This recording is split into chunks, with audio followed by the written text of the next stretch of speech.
Barak Yahweh, Barak Yahushai, Barak Yahweh, Barak Yahushai. Barak Yahweh, Barak Yahweh, Bashim Yahushai, Bahashim, Rakakodash. Love honors to the apostles and the elders of Great Millstone, Drew well. Salutations to the hopeful elect out there, man. You Akim to Zadakim that do this thing in the utmost truth and sincerity. I'm the priest Shaman, and this week's topic is going to be entitled "The Lord is only dealing with one people." You know, for some reason, it's hard for people to wrap their head around the fact that the Heavenly Father is only dealing with one nation. Out of all the 18 nations, He's only dealing with the nation of Israel, which are scattered amongst other nations. The book of Sirach, 17th chapter and the 17th verse tells us that He has set rulers over other nations. But Israel is the Lord's portion.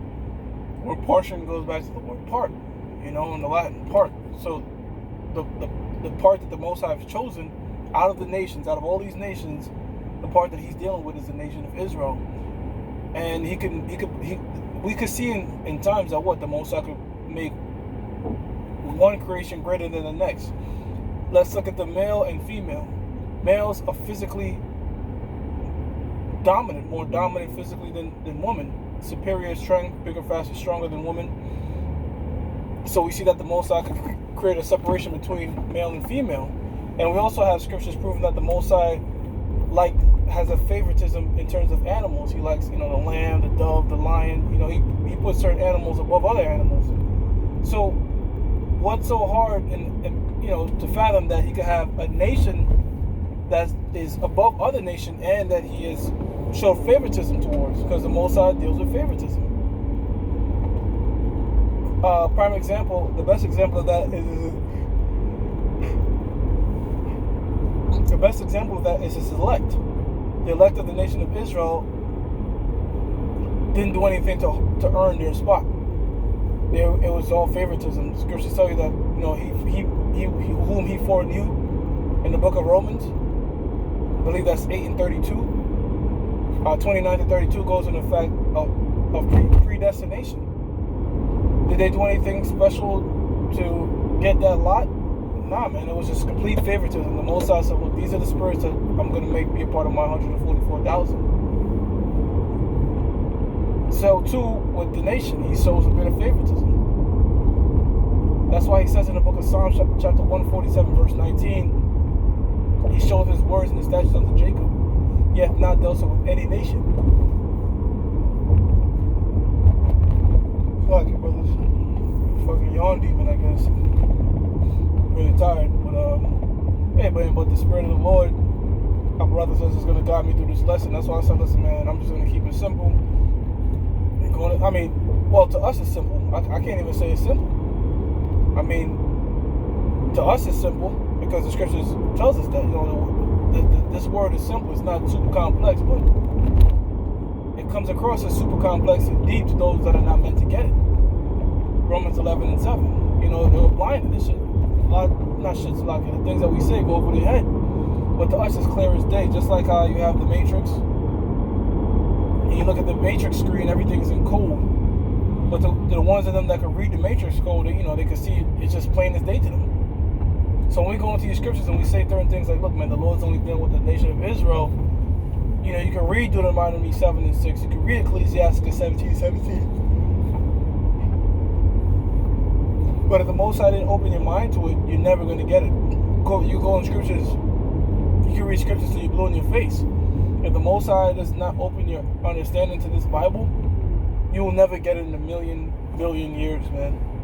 And that goes back to what I'm talking about now, favoritism. That the Most High deals with favoritism. The Most High deals with, okay, I'm gonna separate. Even in the spiritual world, even in the spiritual heavens, there's separations, man, in different particular orders. But that's what that does. That creates order. All right, separating things creating order. They kind of make separation look like confusion, but separation really creates order. If you were to go to a store right now, just picture going to like a Rite Aid or Walgreens. Picture going to a Rite Aid or a Walgreens and there's no aisles. You know what I'm saying? There's no aisles in the Walgreens, and you're trying to find an item, or even a wholesale club. You'll be in there for hours. You know? If you have the paper towel next to the eggs, like what? That mixing up shit, that shit creates confusion. Now, when you separate things, that establishes order. Even when you go in certain aisles, the aisles are separated. Like if I go into the the toothpaste aisle, you're gonna have the mouthwash separate from the toothbrushes, which establishes more order. So that's pretty much what the Heavenly Father did, man. He created an elect nation, and within that elect nation, there's also elect members, man. So that's that separation upon separation, man. You know what I'm saying?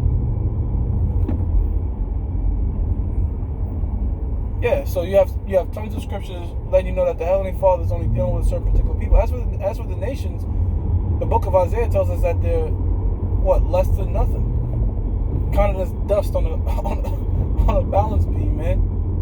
They ain't shit. The Apostle Paul always used the analogy of going out and get a steak.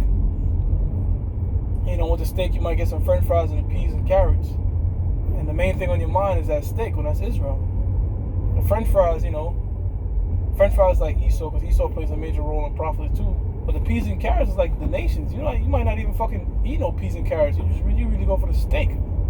So that's Israel, man. All right, that chosen. The main part that the Heavenly Father is focused upon, man, is the nation of Israel. And ain't nothing you can do about that, man. All right, that's just the way things are.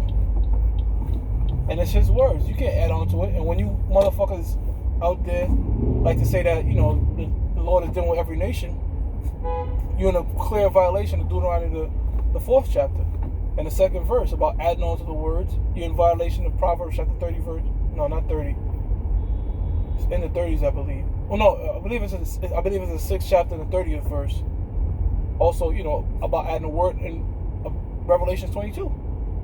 Adding and taking away from the Heavenly Father's word is worthy of death.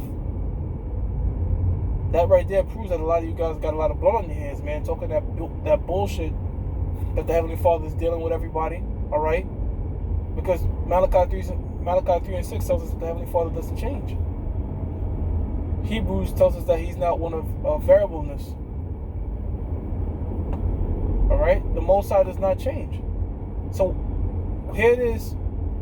He's been separating men, going all the way back to Adam, because you had the sons of God, the sons of men, and the sons of the wicked. Which that's who Noah was trying to get on the ark, the sons of God. He wasn't trying to get every particular nation on the ark.